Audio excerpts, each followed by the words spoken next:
Hello students, welcome to my channel. In the previous video, we have discussed about the normalization and the first normal form of normalization, right? So now we are discussing about the second normal form. So in the second normal form, first of all we have to discuss about the rule of second normal form, right? So the rules for the second normal form is the first thing, table should be is in the first normal form, यानी कि जब भी आपको second normal form में table की second normal form जब आपको बनानी है, जब आपको देखना है कि आपका टेबल जो है वो सेकेंड नॉर्मल फॉर्म में है या नहीं है, तो सबसे पहले उसका फर्स्ट रूल होता है कि आपका टेबल जो है वो फर्स्ट नॉर्मल फॉर्म में होना चाहिए। तो टेबल जो है वो फर्स्ट नॉर्मल फॉर्म में कैसे होते हैं, आपको सिखाया गया था कि फ़र्स्ट नॉर्मल फॉर्म में क्या होता है, आपके पास एक फंक्शनल डिपेंडेंसी होती है, यानी कि आपके जितने भी जो एट्रीब्यूट्स हैं, जितने भी जो फील्ड होते हैं वो किसके ऊपर डिपेंड करने चाहिए, वो प्राइमरी की के ऊपर यानी कैंडिडेट की के ऊपर डिपेंड करने चाहिए। तो ये होता है फर्स्ट नॉर्मल फॉर्म का रूल कि आपके जितने भी एट्रीब्यूट हैं वो कैंडिडेट की के ऊपर डिपेंड करने चाहिए, राइट। तो सेकेंड रूल जो होता है सेकेंड नॉर्मल फॉर्म का वो ये होता है कि there is a no partial dependency available, यानी कि कोई भी पार्शियल डिपेंडेंसी अवेलेबल नहीं होनी चाहिए। जितने भी नॉन प्राइम एट्रीब्यूट हैं वो सब के सब फुली फंक्शनल डिपेंडेंट होने चाहिए प्राइमरी की के ऊपर, राइट। तो चलिए ये पार्शियल डिपेंडेंसी कैसे होती है, क्या होती है। अगर आप लोग को वैसे मैंने फंक्शनल डिपेंडेंसी का लेक्चर दिया हुआ है ऑलरेडी, आप लोग जाकर फंक्शनल डिपेंडेंसी में चेक कर सकते हो कि ये डिपेंडेंसी होती क्या है। लेकिन चलिए हम यहाँ पे डिस्कस करते हैं कि पार्शियल डिपेंडेंसी होती क्या है और ये कैसे नहीं होनी चाहिए, इसको कैसे रिमूव किया जाता है, ठीक है। तो मैं आपको एक टेबल की हेल्प से सिखाती हूँ।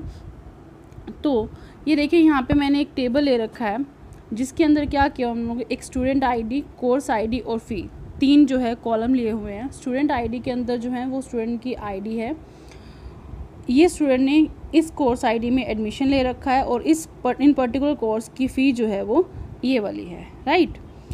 तो यहाँ पे क्या हो रहा है, यहाँ पे अगर ये टेबल मुझे ये बता रहा है कि जो स्टूडेंट आईडी 1 है उस स्टूडेंट ने C1 कोर्स में एडमिशन ले रखा है जिसकी फ़ी जो है वो 1000 है, राइट। तो अब आप देखेंगे कि सबसे पहले हम लोग को अगर ये चेक करना है कि इसमें पार्शियल डिपेंडेंसी है या नहीं है, सबसे पहले तो हमें ये देखना पड़ेगा इसमें कैंडिडेट की कौन सी बनती है, राइट। कैंडिडेट की क्या होती है, जहाँ पे यूनिकली जो रो को आइडेंटिफाई करवाने में जो कॉलम जो है वो हेल्प करता है, वो हमारी कैंडिडेट की होती है। It can be a field, it can be a single field और a composite field also, right. तो अगर आपको कीज़ के बारे में नहीं पता तो हम लोगों ने ऑलरेडी डिस्कस करा हुआ है, तो कीज़ की वीडियोस जाकर आप देख सकते हैं, मैं डिस्क्रिप्शन में उसका लिंक दे दूँगी। तो चलिए यहाँ पे क्या होता है, यहाँ पे देखते हैं कैंडिडेट की जो है वो कैसे बन रही है। यहाँ पे अलोन कोई भी कॉलम जो है वो कैंडिडेट की को नहीं बना पा रहा है। यहाँ पे देखिए आप स्टूडेंट आईडी है तो उसमें भी जितने भी स्टूडेंट आईडी के अंदर जितनी भी वैल्यूज़ हैं वो सब रिपीट हो रही हैं, जैसे ये 1 रिपीट हो रहा है, 2 रिपीट हो रहा है। कोर्स आईडी में भी रिपीटिंग वैल्यूज़ हैं, C1 फ़ी में भी रिपीटेड कॉलम्स हैं, रिपीटिंग वैल्यूज़ हैं। तो यहाँ पे हम देखेंगे कि स्टूडेंट आईडी और कोर्स आईडी दोनों को मिलाकर जो है वो एक कैंडिडेट की बन रही है, क्योंकि ये देखिए यहाँ पे स्टूडेंट आईडी 1 और C1 ये दोनों मिल करके एक यूनिक वैल्यू बना रहे हैं, क्योंकि और 1 के साथ और कोई भी C1 वाली वैल्यू नहीं है यहाँ पे, है ना। तो यहाँ पे ये जो है ये क्या बन रहा है, ये हमारी यूनिक वैल्यूज़ को दिखा रहे हैं हमें। तो ये स्टूडेंट आईडी और कोर्स आईडी दोनों मिल करके हमारे पास क्या बन रही हैं, कैंडिडेट की बन रही है, राइट। तो यहाँ पे क्या होता है कि अगर हमारे पास ये दोनों अगर कैंडिडेट की हैं, ठीक है, तो सेकेंड नॉर्मल फॉर्म हमारी क्या कहती है, सेकेंड नॉर्मल फॉर्म हमारी कहती है कि जितने भी आपके नॉन प्राइम एट्रीब्यूट है, राइट। नॉन प्राइम एट्रीब्यूट कौन से होंगे, जो कैंडिडेट की में पार्टिसिपेट नहीं करे। कैंडिडेट की में पार्टिसिपेट कौन कर रहा है, स्टूडेंट आईडी और कोर्स आईडी कर रही है। तो student ID and course ID जो है वो हमारे ये दोनों क्या हो गए, प्राइम एट्रीब्यूट हो गए, और ये फ़ी जो है ये हमारा क्या हो गया, नॉन प्राइम एट्रीब्यूट हो गया, राइट। सॉरी। तो ये क्या कहते हैं कि जितने भी नॉन प्राइम एट्रीब्यूट हैं वो पूरे के पूरे, सेकेंड नॉर्मल फॉर्म कहते हैं कि नॉन प्राइम एट्रीब्यूट जो है वो कम्प्लीटली कैंडिडेट की के ऊपर जो है वो डिपेंड होने चाहिए। यानी कि जो फ़ी वाला कॉलम है ये यहाँ पे क्या होता है, स्टूडेंट आईडी और कोर्स आईडी दोनों पे डिपेंड होना चाहिए था, तब तो हम बोलते हैं कि हाँ ये फॉर्म जो हमारी सेकेंड नॉर्मल फॉर्म की है। लेकिन यहाँ पे क्या हो रहा है, यहाँ पे आ रही है पार्शियल डिपेंडेंसी। पार्शियल डिपेंडेंसी क्या होती है, जैसे हमारे पास देखिए यहाँ पे ये दोनों मिल करके हमारे पास कैंडिडेट की बन रही है। तो अगर कोई नॉन प्राइम एट्रीब्यूट, जैसे ये फ़ी एट्रीब्यूट है हमारा, ये किसके ऊपर डिपेंड हो रहा है, ये सिर्फ और सिर्फ कोर्स आईडी के ऊपर डिपेंड हो रहा है। यानी जो फ़ी जो है वो किससे रिलेट कर रही है, कोर्स आईडी से रिलेट कर रही है, rather than a student ID और कोर्स आईडी टुगेदर, राइट। तो जब भी आपका कोई नॉन प्राइम एट्रीब्यूट जो है वो किसी कैंडिडेट की के सब पार्ट के ऊपर डिपेंड करे, ठीक है, यानी उसके उसके जो क्या बोलते हैं हम लोग उसे, सॉरी मेरे माइंड से नाम निकल गया। तो जब भी आपकी जो नॉन प्राइम एट्रीब्यूट जो है वो कैंडिडेट की के सबसेट के ऊपर, राइट, उसे सबसेट बोलते हैं, किसी सबसेट के ऊपर डिपेंड करे, तब हम वहाँ पे बोलेंगे कि वहाँ पे क्या आ जाती है, पार्शियल डिपेंडेंसी आ जाती है, राइट। यानी कि यहाँ पे जो फ़ी कॉलम है ये किसके ऊपर डिपेंड कर रहा है, कोर्स आईडी के ऊपर डिपेंड कर रहा है। और कोर्स आईडी जो है वो किसका सबसेट है, कैंडिडेट की का सबसेट है, क्योंकि कैंडिडेट की हमारी किससे मिलकर बनी हुई है, स्टूडेंट आईडी और कोर्स आईडी दोनों से मिलकर बनी है, ये दोनों मिलकर के कैंडिडेट की बना रहे हैं। और फ़ी जो है वो सिर्फ कोर्स आईडी पे डिपेंड कर रही है। तो इसीलिए यहाँ पे क्या आ गई, हम बोलेंगे हमारे टेबल में क्या आ गई है, पार्शियल डिपेंडेंसी आ गई। यानी कि कम्प्लीटली कैंडिडेट की के ऊपर नॉन प्राइम एट्रीब्यूट डिपेंड ना होके उस कैंडिडेट की के पार्शियली डिपेंडेंट है, यानी कि उसके किसी सबसेट के ऊपर डिपेंड हो रहे हैं, तो इसको हम पार्शियल डिपेंडेंसी बोलेंगे। और इस चीज़ में ये टेबल हमें दिखाता है, ये टेबल जो है वो है not in the second normal form. तो ये टेबल हमारा सेकंड नॉर्मल फॉर्म में नहीं है। तो अब हमें क्या करना पड़ेगा, अब हमें ये करना पड़ेगा कि इस टेबल को सबसे पहले सेकंड नॉर्मल फॉर्म में कन्वर्ट करना पड़ेगा। तो सेकंड नॉर्मल फॉर्म में कन्वर्ट करने के लिए हम लोग क्या करेंगे, हम लोग इसको दो टेबल्स में डिवाइड कर देंगे, जिसमें क्या होगा, हमारे पास क्या है, एक टेबल में स्टूडेंट आईडी और कोर्स आईडी होगी, इस टेबल में क्या होगा, कोर्स आईडी और स्टूडेंट आईडी कैंडिडेट की हैं जो बना रहे हैं, और यहाँ पे फ़ी जो है वो किसके ऊपर डिपेंड है, कोर्स आईडी के ऊपर डिपेंड है। तो इस टेबल में देखा जाए तो अगर ये दोनों ही हमारे पास कैंडिडेट की है, और यहाँ पे कैंडिडेट की हमारे पास इस टेबल में कैंडिडेट की जो है वो कोर्स आईडी हमारे पास कैंडिडेट की है, तो फ़ी जो है वो कोर्स आईडी के ऊपर डिपेंड कर रहा है। ये हमारा प्राइम एट्रीब्यूट हो गया और ये हमारा नॉन प्राइम एट्रीब्यूट हो गया। तो non prime attribute prime attribute पे डिपेंड करे, यानी कि पूरा का पूरा कैंडिडेट की के ऊपर डिपेंड कर रहा है। तो ये टेबल हमारा किस फॉर्म में आ गया, सेकेंड नॉर्मल फॉर्म में आ गया। आई होप आप सबको समझ आ गया होगा कि सेकेंड नॉर्मल फॉर्म में क्या होता है। सेकेंड नॉर्मल फॉर्म में हमें सिर्फ ये चेक करना होता है कि हमारे उस टेबल में कैंडिडेट की कौन सी बन रही है, ठीक है, यानी कि प्राइमरी की कौन सी बन रही है। तो कैंडिडेट की से ही हम प्राइमरी की चूज़ करते हैं। तो क्या हो गया कि हम जो हमारे टेबल में कैंडिडेट की बन रही है, ठीक है, हमारा जो भी नॉन प्राइम एट्रीब्यूट हैं, जो कैंडिडेट की में एट्रीब्यूट पार्टिसिपेट करते हैं उनको प्राइम एट्रीब्यूट बोलते हैं, और जो कैंडिडेट की में पार्टिसिपेट नहीं करते एट्रीब्यूट उनको क्या बोलते हैं, हम नॉन प्राइम एट्रीब्यूट बोलते हैं। तो सेकंड नॉर्मल फॉर्म कहती है कि जितने भी नॉन प्राइम एट्रीब्यूट होने चाहिए वो किसके ऊपर डिपेंड करने चाहिए, कैंडिडेट की के ऊपर डिपेंड करने चाहिए, राइट। तो यहाँ पे एक और चीज़ आती है, कई बार ना आपको क्लोजर पूछते हैं कि ये बताओ, इस तरह से ना क्लोजर फाइंड आउट करते हैं। मैं आपको एक एग्जाम्पल बताती हूँ। देखिए यहाँ पे हमने ना एक टेबल ले रखा है, एक रिलेशन है, वो बोलते हैं आर नाम का एक रिलेशन है जिसमें 4 एट्रीब्यूट है ए बी सी डी, और ये उनकी है फंक्शनल डिपेंडेंसी दे रखी है, मतलब कि कौन सा एट्रीब्यूट किसके ऊपर डिपेंड करता है, यानी कि कौन किसको डिटरमाइन करवाता है। इस तरह से फंक्शनल डिपेंडेंसी दे रखी होती है।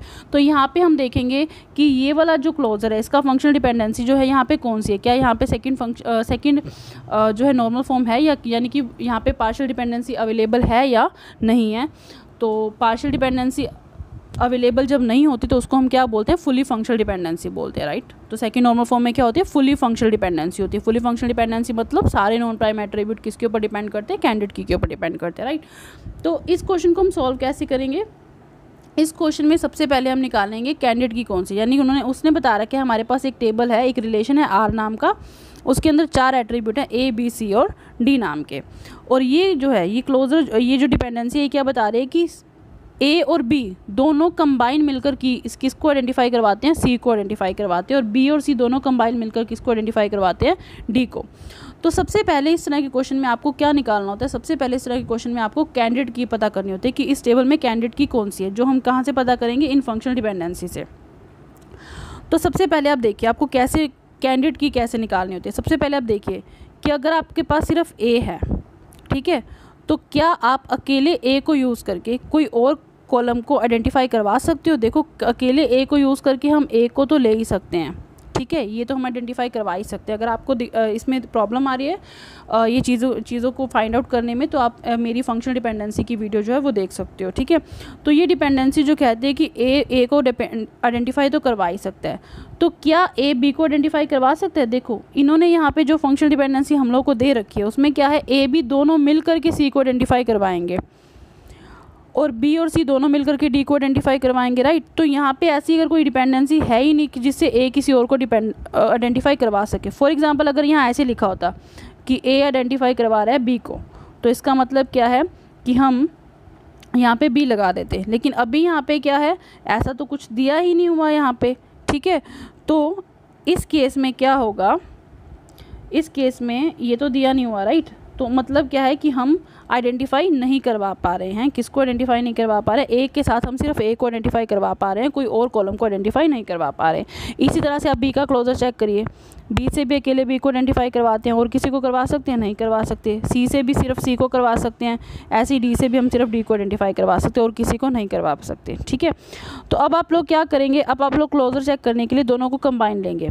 अब आप क्या करेंगे, अब आप ए और बी दोनों को कंबाइन ले लीजिए। ए और बी से हम किसको आइडेंटिफाई करवाएंगे? ऑब्वियसली ए और बी को तो आइडेंटिफाई करवा ही लेंगे, और ए और बी से हम किसको आइडेंटिफाई करवा रहे हैं? सी को आइडेंटिफाई करवा रहे हैं। ये फंक्शन डिपेंडेंसी हमें दी हुई है। अगली फंक्शनल डिपेंडेंसी डी को कैसे ले गए? देखो डी कहाँ से आ रहा है, डी आता है बी और सी के कंबाइन में। तो आप लोगों ने जो रिलेशन लिया हुआ है, अभी आप लोगों ने जो ये एट्रीब्यूट मेंशन करे हैं उसमें बी और सी तो आ रहा है, तो इन बी और सी को यूज़ करके हम किसको आइडेंटिफाई करवा लेंगे? डी को भी आइडेंटिफाई करवा लेंगे। यानी जब ए और बी दोनों को मिला करके आप अपने रिलेशन के चारों कॉलम को आइडेंटिफाई करवा पा रहे हो, तो आप बोल सकते हो कि ए और बी जो है वो क्या है, वो एक कैंडिडेट की है, राइट। इसके अलावा कोई कैंडिडेट की है? देखिए बी और सी से देखते हैं, क्या बी और सी कैंडिडेट की बनती है? बी और सी से बी और सी तो आइडेंटिफाई हो जाएंगे। क्या ए और डी इससे आ सकते हैं? बी और सी से डी भी आ सकता है, लेकिन ए तो नहीं आ सकता, है ना। तो इसीलिए आप बोल सकते हो कि बी और सी आपके लिए जो है वो कैंडिडेट की नहीं है। यानी इस तरह से इस टेबल में अगर देखा जाए तो हमारे पास कैंडिडेट की कौन सी है? सिर्फ और सिर्फ ए और बी, ये हमारे पास क्या बनते हैं? कैंडिडेट की बनते हैं, ठीक है। तो आपने अभी देखा हमने क्या निकाला, ए और बी जो है हमारी कौन सी है? कैंडिडेट की। अगर ए भी कैंडिडेट की है तो हमारे यहाँ पे प्राइम एट्रीब्यूट कौन से हो गए?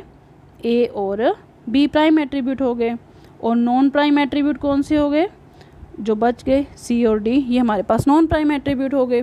तो सेकंड नॉर्मल फॉर्म जो है वो क्या बोलती है? सेकंड नॉर्मल फॉर्म बोलती है कि कोई भी नॉन प्राइम एट्रीब्यूट जो है, यानी कि सी और डी जो यहाँ पे जो है वो या तो पूरा का पूरा ए बी पे डिपेंड करे, क्योंकि ए बी आपकी कैंडिडेट की है, लेकिन इसके सबसेट पे डिपेंड नहीं करना चाहिए। यानी कि सी जो है वो अकेला बी पे डिपेंड नहीं करना चाहिए, और डी जो है वो अकेला बी पे या अकेला ए पे डिपेंड नहीं करना चाहिए, ठीक है।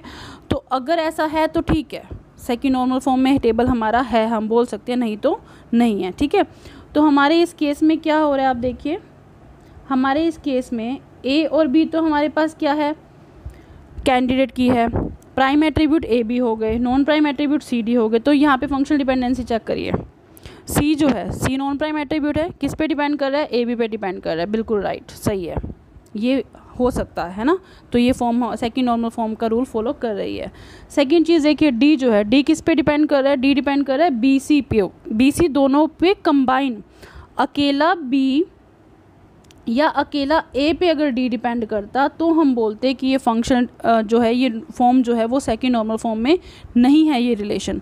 लेकिन यहाँ पे क्या हो रहा है, बी जो है वो किस पे डिपेंड कर रहा है? डी जो है वो किस पे डिपेंड कर रहा है? बी सी पे कंबाइन डिपेंड कर रहा है, यानी कैंडिडेट की के प्रॉपर सबसेट के ऊपर डिपेंड नहीं कर रहा।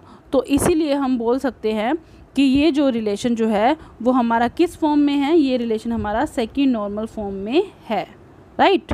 तो इस तरह से बहुत से क्वेश्चन आते हैं। हम इंडिविजुअली इस तरह के क्लोजर फाइंड आउट करने के जो रिलेशंस होते हैं, जो हमारे जैसे क्वेश्चन आते हैं कि ये रिलेशन कौन सी नॉर्मल फॉर्म में है, तो हम डिस्कस करेंगे जल्दी नॉर्मलाइजेशन के टॉपिक को कंप्लीट करके।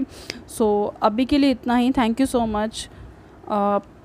If you like my video, then please like this video and subscribe my channel, share with your friends and other students. Thank you so much.